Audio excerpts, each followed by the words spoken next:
To me, rock climbing, especially bouldering, is very much a way of physical problem solving.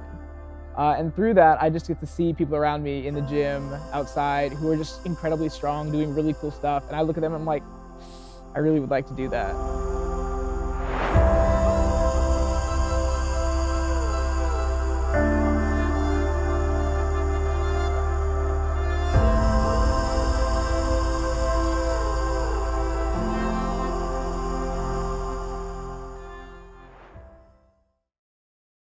Hi, my name is Reuben Hoyos, and I'm a rock climber.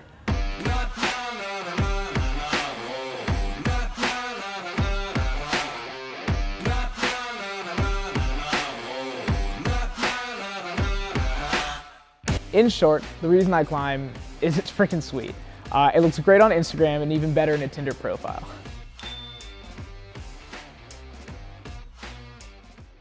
But in all seriousness, I climb because it's a way of therapy for me. It's very relaxing being on the wall, just you, your feet, and the rocks. Whether it's inside or outside, it's kind of scary.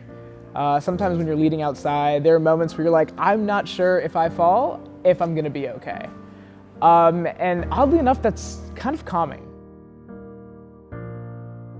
You're just like focused on the moves, like you're breathing, and it's like therapeutic in a way while you're also like getting strong, feeling good. But in football, like you can power your way through.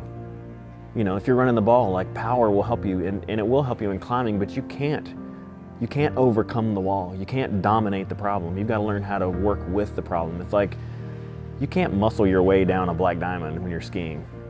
You're going to learn how to do it well, right?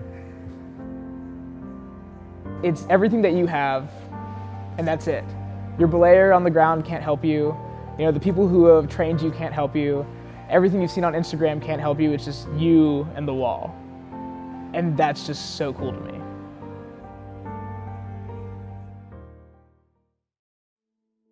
So the summer before what I thought would be the sophomore year of college for me, I took my little brother to a rock climbing gym down the street from where we lived, Climb Nashville. And while I was there, I ran into an old friend of mine from high school who was a yoga teacher, who jokingly said, like, haha, if you ever want a job here, let me know. And I laughed because at the time I was living and going to school in St. Pete, Florida. But as the semester began, I ended up getting into some trouble and taking some time off school. When I moved home, I found myself kind of just laying around all day without a job, without school. I was really kind of losing motivation. So I hit my friend up and I said, hey Zoe, how about that job? And 2 weeks later, I had an interview, and the next day I started. My name is Lance Brock. I'm one of the owners for Climb Murfreesboro. So my most defining memory with Lance has to be a few months into me working our staff Christmas party. And he took the role of bartender extraordinaire. And I just remember how much fun he was having, getting to like interact and getting to really know as many people on staff as possible, while just everyone was in the Christmas spirit. And it was very clear that this group of people was Lance's second family. At the time, there was no gym in Nashville at all, and I was driving to Cool Springs to climb 2 or 3 days a week. And I just thought Nashville could use a gym and be a lot more convenient, and I just thought it'd do well. So I think we wanted to open a gym because it was something that we were passionate about, and we loved it, and felt like it would appeal to more people. I know that could be dangerous to for your hobby to become your profession, but that worked out well. I liked that. I was just doing something I loved and watched other people doing something that I loved, and so to me it seemed like a natural fit. One of my favorite moments is when a little girl came into their family for a birthday party, and she was in a wheelchair, and they assumed she couldn't climb, but we were able to rig up something and get her climbing. And it meant a lot to me, seeing what it meant to her family and her, to participate when she wasn't expecting it, and often she couldn't. That's really cool. It's kind of a game changer for me. I think at the time I probably couldn't have said it as clearly now, but now I know climbing is transformative, and I've seen that through those stories like with Lily and different people who've come in and their life has been changed because of what we do. But reflecting back, my life has been changed through climbing, indoor and out. But I think that's what was driving us, and we just didn't know it yet. But we knew Nashville could handle a gym and needed one, because the gym in Cool Springs was small. We bought it and eventually sold it. It wasn't really our vision of a gym. Yeah, I mean, I think we knew that climbing would appeal to more people than what was currently happening. I think Reuben's helped because he's like an evangelist. He's like a climbing evangelist because he's so friendly and he's so passionate about it. And I think that comes out through, you know, like I'm passionate about it and I love it, but it's meant something to Reuben too, and he wants to tell people what it's meant to him. And I think that's really cool, you know, because he's never met a stranger. He loves climbing, and guess what? He wants to tell you about it.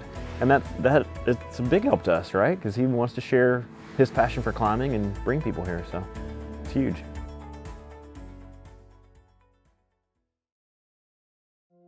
Reuben and I have been dating almost 3 years. So as of October 21st, 2014, I entered a pretty serious relationship with my now girlfriend, Celeste. Reuben and I actually met on Tinder.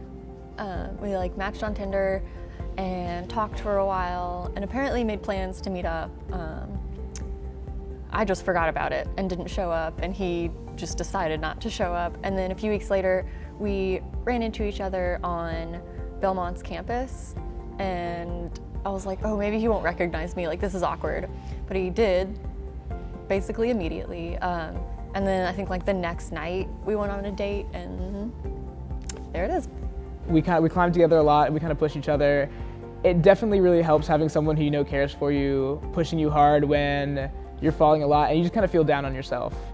Just having that person there, that constant person who you trust with both your safety and your ego, pushing you a little bit further. I think Reuben he's strong-willed. He's very motivational. He's very motivated himself, and just he puts that off to other people and motivates other people.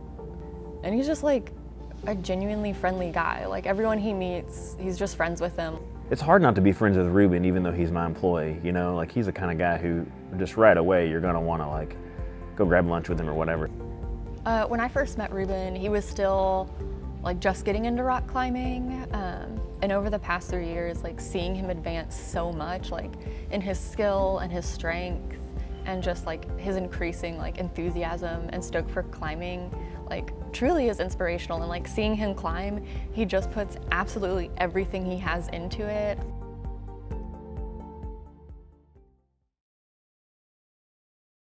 So I've been climbing for right up on 3 years. I started climbing September 21st, 2014, actually when I got my job at Climb Nashville. Before I started working at Climb Nashville, I really didn't know all of the culture that went into climbing. I thought it was just kind of your normal recreation center, but I was in for a huge surprise. So the climbing community is super different from anything I've ever been a part of in the past, because it's more than just a sport, it's an entire lifestyle behind it. From people living in vans and traveling the world to people who will just drop everything that they're doing for an entire weekend and go play on rocks. If you think about that, the people who are willing to do that are a little off their rocker, and I freaking love it. I think part of the reason I did fall in love with rock climbing is there is such a good community of people.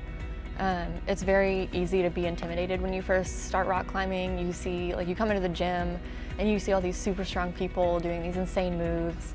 And you're just over on your little easy one, trying to get up it, out of breath, and you get down and some super strong climber will be like, dude, that was awesome, great job, you should try this one next time, or try this, it'll be a little easier, and just so encouraging and so welcoming. I started climbing in the early 90s, and I really took to it, you know, I'm not a particularly athletic person, but I just took to climbing, and to me it was a kind of a natural fit for just a smaller, smaller folks.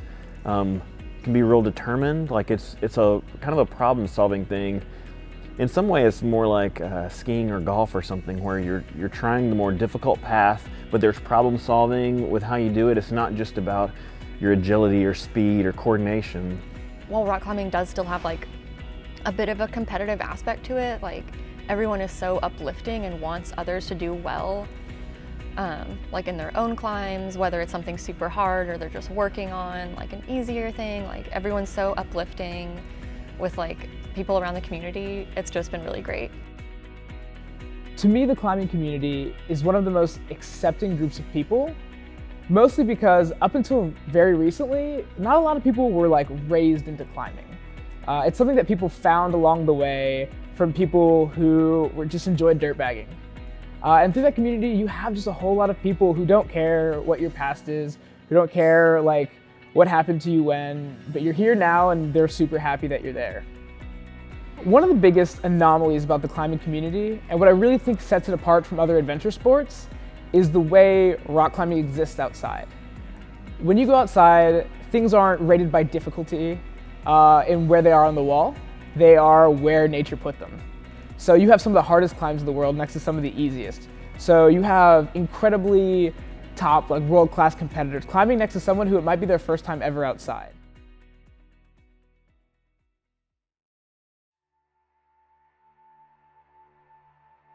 In my first 8 months of being back in Nashville after college, climbing was my escape.